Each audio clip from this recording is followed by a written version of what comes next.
Hi friends, welcome to my YouTube channel. അപ്പൊ നമ്മൾ കുറേ കാലം ഈ ഒരു വീഡിയോസ് ഒക്കെ ചെയ്തിട്ട്, കാരണം എന്താന്ന് പറഞ്ഞാൽ അതിന്റെ ഇടയ്ക്ക് എനിക്ക് കുറച്ച് ഫുഡ് പോയിസൺ സംഭവിച്ചു. പിന്നെ എനിക്ക് എക്സാം ആയിരുന്നു, മോഡൽ എക്സാം ആയിരുന്നു. അപ്പൊ ഈ ഫൈനൽ ഇയറിന്റെ മോഡൽ എക്സാം എന്ന് പറയുമ്പോൾ കുറേ ദിവസം ഉണ്ടാവും. അതായത് ഒരു 3 വീക്സോളം ഉണ്ടാവും നമുക്ക്. അപ്പം അത്രയും ലാഗ് ആയിപ്പോയി. എന്നിട്ടും കുറെ കുട്ടികൾ എനിക്ക് ഇൻബോക്സ് മെസ്സേജ് ചെയ്യുമായിരുന്നു, എന്തെങ്കിലും സ്കോളർഷിപ്പ് വരുമ്പോൾ പറയണമായിരുന്നു. ഇപ്പൊ ഞാൻ പല സ്കോളർഷിപ്പും കാണുന്നുണ്ട്, പക്ഷെ എനിക്കതൊന്നും കറക്റ്റ് ടൈമിൽ അപ്ലോഡ് ചെയ്യാൻ പറ്റിണ്ടായിരുന്നില്ല. അപ്പൊ ഞാൻ ഇന്ന് ഒറ്റൊരു സ്കോളർഷിപ്പിന്റെ ഡീറ്റെയിൽസുമായിട്ടാണ് പറയാൻ വേണ്ടി വന്നിട്ടുള്ളത്. അപ്പൊ നമുക്ക് വീഡിയോയിലോട്ട് പോവാം. അപ്പൊ അതിന് മുമ്പിട്ട് നിങ്ങൾ ചാനൽ സബ്സ്ക്രൈബ് ചെയ്യില്ലേ, സബ്സ്ക്രൈബ് ചെയ്യണം. പിന്നെ ബെൽ ബട്ടണും കൂടി പ്രസ് ചെയ്യണം. എനിക്ക് ഈ ബെൽ ബട്ടന്റെ യൂസ് എന്താ ശരിക്കും പറഞ്ഞാൽ അറിയില്ലായിരുന്നു. ഇപ്പോഴാണ് എനിക്ക് മനസ്സിലായി. കാരണം എന്താന്ന് പറഞ്ഞാൽ നമ്മൾ കുറെ കാലം വീഡിയോ ഇടാതെ ആവുന്ന സമയത്ത് നമ്മുടെ വീഡിയോസിന് നിങ്ങളിൽ എത്തില്ല. അപ്പം നിങ്ങൾക്ക് ഇതുപോലത്തെ സ്കോളർഷിപ്പിന്റെ കാര്യങ്ങളൊക്കെ ആണെങ്കിൽ അതൊരു ഫിക്സഡ് ഡേറ്റിനുള്ളിൽ നമ്മൾ അപ്ലൈ ചെയ്യണ്ടേ. അപ്പം അങ്ങനത്തെ ഒരു ഡേറ്റ് നമ്മൾ മേ ബി നിങ്ങൾ ഈ വീഡിയോസ് കാണാൻ വേണ്ടി ഈ ഡേറ്റ് ഒക്കെ കഴിഞ്ഞിട്ടായിരിക്കും. അപ്പൊ നിങ്ങൾക്ക് കറക്റ്റ് ടൈം കാണാൻ വേണ്ടിയിട്ടാണ് നമ്മളത് ബെൽ ബട്ടൺ കൂടി പ്രസ് ചെയ്താൽ നിങ്ങൾക്ക് നോട്ടിഫിക്കേഷൻ ആയിട്ട് വരുമല്ലോ. അപ്പൊ നിങ്ങൾ അതും കൂടി പ്രസ് ചെയ്യാം. അപ്പൊ നിങ്ങൾക്ക് ഇൻട്രസ്റ്റഡ് ടോപ്പിക് ആണ്, നിങ്ങൾക്ക് വീഡിയോ കാണാം, ഇല്ലെങ്കിൽ നിങ്ങൾക്ക് അത് സ്കിപ്പ് ചെയ്യാം. അപ്പൊ നിങ്ങൾ സബ്സ്ക്രൈബ് ചെയ്തതിനു ശേഷം ബെൽ ബട്ടണും കൂടി പ്രസ് ചെയ്യാം. അപ്പൊ നമുക്ക് വീഡിയോയിലോട്ട് പോകാം. അപ്പൊ കേരള സംസ്ഥാന ഗവൺമെന്റ് പഠിക്കുന്ന കുട്ടികൾക്ക് കൊടുക്കുന്ന ഒരു സ്കോളർഷിപ്പാണ് വിദ്യാസമൃദ്ധി സ്കോളർഷിപ്പ്. ഇന്ന് ഞാൻ ഈ സ്കോളർഷിപ്പിന്റെ ഡീറ്റെയിൽസ് പറയാൻ വേണ്ടിയിട്ടാണ് പോകുന്നത്. അതായത് ആർക്കൊക്കെ അപ്ലൈ ചെയ്യാം, ഏത് ഡേറ്റ് വരെ അപ്ലൈ ചെയ്യാം, അപ്ലൈ ചെയ്യുമ്പോൾ ഏതൊക്കെ ഡോക്യുമെന്റ്സ് നമുക്ക് സബ്മിറ്റ് ചെയ്യാം തുടങ്ങിയിട്ടുള്ള കാര്യങ്ങളൊക്കെ ആട്ടോ നമ്മൾ ഇന്ന് ഈ വീഡിയോയിലൂടെ ഉൾപ്പെടുത്തുന്നത്. അപ്പൊ ഈ ഒരു സ്കോളർഷിപ്പ് കൊടുക്കുന്നത് ഫോർവേഡ് കമ്മ്യൂണിറ്റിയിലാണ്. സാധാരണ ഫോർവേഡ് കമ്മ്യൂണിറ്റിയിൽ സ്കോളർഷിപ്പിന്റെ എണ്ണം കുറവാണ്. അപ്പം ഇത് അത്തരത്തിലൊരു സ്കോളർഷിപ്പാണ്. അപ്പൊ ഇത് ഫോർവേഡ് കമ്മ്യൂണിറ്റി പെട്ട കുട്ടികൾക്ക് കേരള സംസ്ഥാന ഗവൺമെന്റ് കൊടുക്കുന്ന ഒരു സ്കോളർഷിപ്പ്. അപ്പൊ നമുക്ക് ഇതിന്റെ ഡീറ്റെയിൽസിലോട്ട് പോകാം. നോക്കാൻ പോകുന്നത് ഇത് ആർക്കൊക്കെ അപ്ലൈ ചെയ്യാൻ പറ്റും കേട്ടോ. അപ്പൊ നമുക്ക് ഇതിന്റെ വിദ്യാസംഘത്തിന്റെ സൈറ്റിൽ പോയാൽ തന്നെ നമുക്ക് അവിടെ എല്ലാ ഡീറ്റെയിൽസും നമുക്ക് കാണാൻ വേണ്ടി പറ്റും. ഞാനത് ഓരോന്നോരോന്നായിട്ട് നിങ്ങൾക്ക് പറഞ്ഞുതരാം. അപ്പൊ ഇത് ആർക്കൊക്കെ അപ്ലൈ ചെയ്യാൻ വേണ്ടി പറ്റും എന്ന് പറഞ്ഞാല് ഹൈസ്കൂൾ പഠിക്കുന്ന കുട്ടികൾക്ക്, ഹയർ സെക്കൻഡറി പഠിക്കുന്ന കുട്ടികൾക്ക്, ഇനി UG കോഴ്സ് ചെയ്യുന്നത് പ്രൊഫഷണൽ കോഴ്സുമായിട്ടും നോൺ പ്രൊഫഷണൽ കോഴ്സ് ആയാലും കുഴപ്പമില്ല. പിന്നെ NIT CA കോഴ്സ് ചെയ്യുന്നവർ, ഡിപ്ലോമ ചെയ്യുന്ന ആൾക്കാർ. ഇത്രയും കുട്ടികൾക്ക്, ഇത്രയും കാറ്റഗറി ഓഫ് കുട്ടികൾക്ക് നമുക്കിത് ഫോർവേഡ് കമ്മ്യൂണിറ്റി പെട്ട ആളുകളാണ് നമുക്ക് ഈ സ്കോളർഷിപ്പ് അപ്ലൈ ചെയ്യാൻ വേണ്ടി സാധിക്കും.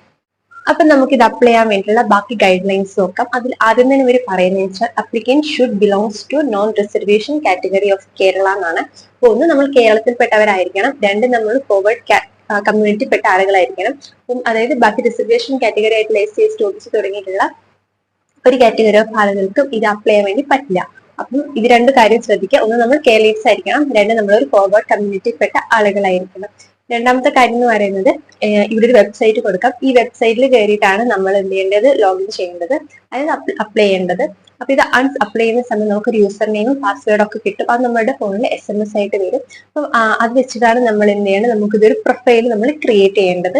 പിന്നെ മൂന്നാമത്തെ കാര്യം എന്ന് പറയുന്നത് വെച്ചാൽ നമ്മളുടെ ആനുവൽ ഇൻകം 4 ലക്ഷത്തിന് താഴെയായിരിക്കണം. അതാണ് പ്രധാനപ്പെട്ട മാനദണ്ഡം. കാരണം നമ്മൾ ഇതൊരു ആനുവൽ ഇൻകത്തിന്റെ ബേസിൽ കൊടുക്കുന്നതാണ്. അപ്പൊ നമ്മുടെ ഒരു ആനുവൽ ഇൻകം 4 ലക്ഷത്തിന് താഴെയായിരിക്കും. നമ്മളെ ഇൻകം സർട്ടിഫിക്കറ്റ് നമ്മൾ നമ്മളെ പേരിൽ തന്നെ എടുക്കേണ്ടതാണ്.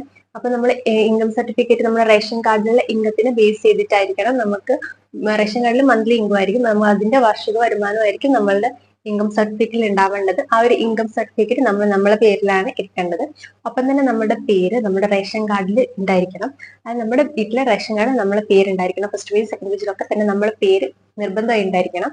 അപ്പൊ നമ്മൾ അപ്ലൈ ചെയ്യുന്ന സമയത്ത് ഈ റേഷൻ കാർഡിന്റെ ഫോട്ടോ കോപ്പി നമ്മൾ സബ്മിറ്റ് ചെയ്യേണ്ടതാണ്. ഇനിയുള്ളൊരു കാര്യം എന്ന് പറഞ്ഞാൽ, നമ്മൾ ഇത് അപ്ലൈ ചെയ്യുന്ന സമയത്ത് നമ്മളൊരു സമ്മതപത്രം കൂടി അവിടെ ഹാജരാക്കണം. അതായത് നമ്മളിപ്പോ നിലവിൽ പഠിച്ചുകൊണ്ടിരിക്കുന്ന സ്ഥാപനത്തിന്റെ ഹെഡ്മിനിസ്ട്രിയുടെ ഒരു സമ്മതപത്രം നമ്മൾ എന്ത് ചെയ്യണം, ഇത് അപ്ലൈ ചെയ്യുന്ന സമയത്ത് നമ്മളിത് സബ്മിറ്റ് ചെയ്യേണ്ടതാണ്, വിത്ത് ഓഫീസിന്റെ സീലോട് കൂടിയിട്ടുള്ളത്.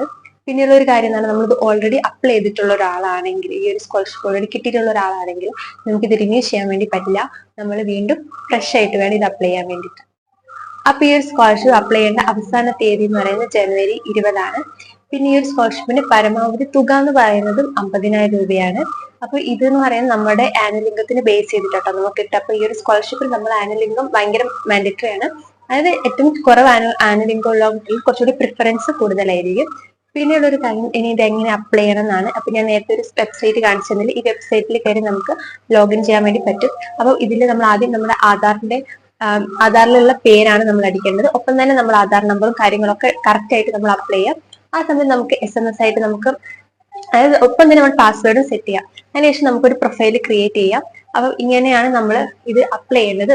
അപ്ലൈ ചെയ്യാൻ വളരെ എളുപ്പമാണ്, നമുക്ക് തന്നെ ഫോണിൽ അപ്ലൈ ചെയ്യാൻ വേണ്ടി പറ്റും. പിന്നെ നമുക്ക് വേണ്ടത് ഒരു ആക്റ്റീവ് ആയിട്ടുള്ള ബാങ്ക് അക്കൗണ്ട് ആണ്. അതായത് ചിലരുടെ അക്കൗണ്ട് ഫ്രീസ് ആയിരിക്കും, അല്ലെങ്കിൽ കുറെ കാലമായിട്ട് യൂസ് ചെയ്യാത്തായിരിക്കും. അപ്പം ആ സമയത്ത് നമ്മുടെ പൈസ വരുന്നതൊക്കെ ഭയങ്കരമായിട്ടും തടസ്സപ്പെടും. അപ്പൊ നമുക്ക് വേണ്ടത് ഒരു ആക്റ്റീവ് ആയിട്ടുള്ള ബാങ്ക് അക്കൗണ്ട് ആണ്. ആ അക്കൗണ്ടിന്റെ ഡീറ്റെയിൽസും കാര്യങ്ങളൊക്കെ നമ്മൾ അപ്ലൈ ചെയ്യുന്ന സമയത്ത് ചോദിക്കുന്നുണ്ട്. പിന്നെ ഒപ്പം തന്നെ നമ്മുടെ അച്ഛനമ്മേന്റെ ഡീറ്റെയിൽസ്, നമ്മുടെ കാസ്റ്റ്, ഇങ്ങനത്തെ കുറെ കാര്യങ്ങൾ ചോദിക്കുന്നുണ്ട്. അപ്പൊ തന്നെ നമ്മൾ പ്രധാനമായിട്ടും 3 കാര്യങ്ങൾ നമ്മൾ സബ്മിറ്റ് ചെയ്യണം. ഒന്ന് നമ്മുടെ കാസ്റ്റ് സർട്ടിഫിക്കറ്റ് ആണ്, വില്ലേജ് ഓഫീസർ അറ്റസ്റ്റ് ചെയ്തിട്ടുള്ളത്. രണ്ട് നമ്മുടെ ബാങ്ക് അക്കൗണ്ട് ഡീറ്റെയിൽസ് ആണ്, അതായത് പാസ്ബുക്കിന്റെ ഒരു സാധാരണ നമ്മൾ സ്കാൻ ചെയ്ത് നമ്മൾ അപ്ലോഡ് ചെയ്യണം. പിന്നെ ഉള്ളത് എന്ന് പറഞ്ഞാൽ നമ്മുടെ SSC അല്ലെങ്കിൽ ഇക്വലന്റ് സർട്ടിഫിക്കറ്റ് ആണ്. ഇത് 3 കാര്യങ്ങളാണ് നമ്മളിത് അപ്ലൈ ചെയ്യുന്ന സമയത്ത് സബ്മിറ്റ് ചെയ്യുന്നത്. അപ്പൊ ഞാൻ നേരത്തെ പറഞ്ഞ പോലെ നമ്മളിപ്പോ പഠിക്കുന്ന കോളേജിന്റെ അല്ലെങ്കിൽ സ്കൂളിന്റെ നമുക്ക് മേധാവികൾ നമ്മൾക്ക് സൈൻ ചെയ്ത് തരുന്നുള്ള ഒരു സർട്ടിഫിക്കറ്റും കൂടി വേണം. അത് ഈ സർട്ടിഫിക്കറ്റ് ആണ്. നമുക്കിപ്പം ഇത് ഹൈസ്കൂളിന്റെ ഹയർ സെക്കൻഡറി ഒക്കെ വ്യത്യസ്ത സർട്ടിഫിക്കറ്റ് നമുക്ക് അവൈലബിൾ ആണ്. അപ്പൊ ഇതിന്റെ ലിങ്ക് കിട്ടുവാണെങ്കിൽ ഞാൻ ഡിസ്ക്രിപ്ഷൻ ബോക്സിൽ ഞാൻ ഇടാം. അപ്പം ഈ ഒരു സർട്ടിഫിക്കറ്റ് നിങ്ങൾ ഡൗൺലോഡ് ചെയ്തെടുത്തതിന് ശേഷം നിങ്ങൾ ഇത് അറ്റസ്റ്റ് ചെയ്തിട്ട് ഇതും കൂടി നിങ്ങൾ ഇതിന്റെ കൂടെ സബ്മിറ്റ് ചെയ്യണം. അപ്പം ഇത്രയും കാര്യങ്ങൾ സബ്മിറ്റ് ചെയ്യുമ്പോഴാണ് നമുക്ക് ഇത് അപ്ലൈ ചെയ്യാൻ വേണ്ടി പറ്റുന്നത്. അപ്പം വളരെ ചുരുങ്ങിയ സമയം ഉള്ളൂ ഇനി ഇത് അപ്ലൈ ചെയ്യാൻ. അപ്പൊ നിങ്ങൾക്ക് ഇത് കിട്ടുന്ന, അതായത് നിങ്ങൾ ഒരു ഫോർവേഡ് കമ്മ്യൂണിറ്റി പെട്ട ഒരാളാണ്, നിങ്ങളുടെ ക്രൈറ്റീരിയ നിങ്ങൾക്ക് 4 ലക്ഷത്തിന് താഴെയാണ് വാർഷിക വരുമാനമെങ്കിൽ നിങ്ങൾ തീർച്ചയായിട്ടും അപ്ലൈ ചെയ്യുക. നിങ്ങൾക്ക് അത് കിട്ടുവാണെങ്കിൽ നിങ്ങൾക്ക് ഭയങ്കര യൂസ്ഫുൾ ആയിരിക്കുമല്ലോ. അപ്പൊ നിങ്ങൾ ഇത് അപ്ലൈ ചെയ്യാൻ വേണ്ടി ശ്രമിക്കുക. നിങ്ങൾക്ക് അടുത്തൊരു വീഡിയോ ആയിട്ട് കാണാം. അതുവരേക്കും ബൈ.